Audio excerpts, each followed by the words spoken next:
आज मंडळी आपण मखाण्यांपासून 2 टाईपचे मसाला मखाना तयार करणार आहोत। हे बघा एकदम हेल्दी कुरकुरीत हे मखाने तयार होतात। मुलं अगदी मागून मागून खातील। स्नॅक्स टाइम असो किंवा छोटी मोठी भूक लागली असेल तेव्हा तुम्ही हे चटपटीत कुरकुरीत मखाने तयार करून खाऊ शकता। एकदम इझी आणि 2 मिनिटात हे मखाने तयार होतात। 2 प्रकारचे चटपटीत मखाने बनवण्यासाठी सर्वप्रथम मी इथे प्लेन मखाना घेतलेला आहे। मखाना आपल्याला घेतावरती चांगल्या ब्रँडचा घ्यायचा आहे।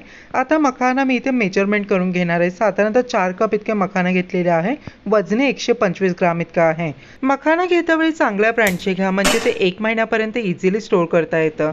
आता मी इथे लो फ्लेमवरती पॅन ठेवलं। पॅनमध्ये 2 मोठे चमच इतकं तूप टाकून तुपामध्ये आपण घेतलेले 4 कप इतके मखाने आपल्याला ड्राय रोस्ट करून घ्यायचा आहे। मखाना व्यवस्थित कुरकुरीत होण्यासाठी लो फ्लेमवरतीच भाजायचा आहे, हाय किंवा मीडियम फ्लेम ठेवू नका।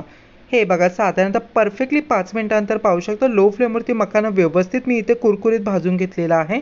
या पद्धतीने तुम्ही चेक करू शकता। हे बघा इझिली मखाना हाताने क्रश होत आहे।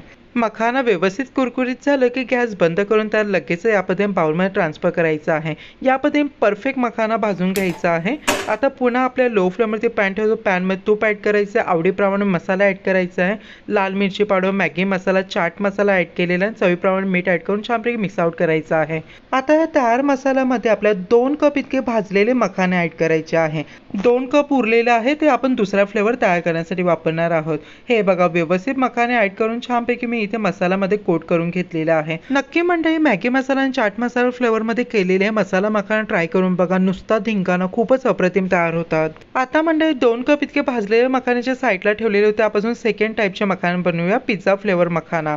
लो फ्लेमवरती पॅन ठेवून पॅनमध्ये तूप ॲड करायचे, काली मिरी पावडर ॲड करायची, ऑरिगॅनो आणि चिली फ्लेक्स टाकून छान प्रकारे मिक्स आउट करून घ्यायचा आहे।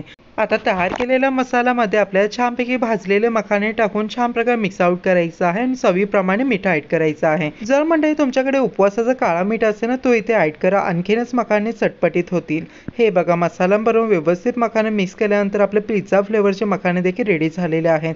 नक्की मंडळी कमेंट करून सांगा तुम्हाला दोन्ही फ्लेवरमधून कोणते मखाने आवडलेले आहेत। सो मंडळी व्हिडिओ इथपर्यंत बघा तर व्हिडिओ नक्कीच एक लाईक करा, आपल्या चॅनल प्लीज सबस्क्राईब करा आणि बाजूला जे बेल आहे ते प्रेस करायला विसरू नका। नक्की मंडळी मुलांना काहीतरी चटपटीत द्यायचं असेल तुम्ही ही रेसिपी बनवून देऊ शकता। चला मंडळी पुन्हा भेटूया। हर हर महादेव।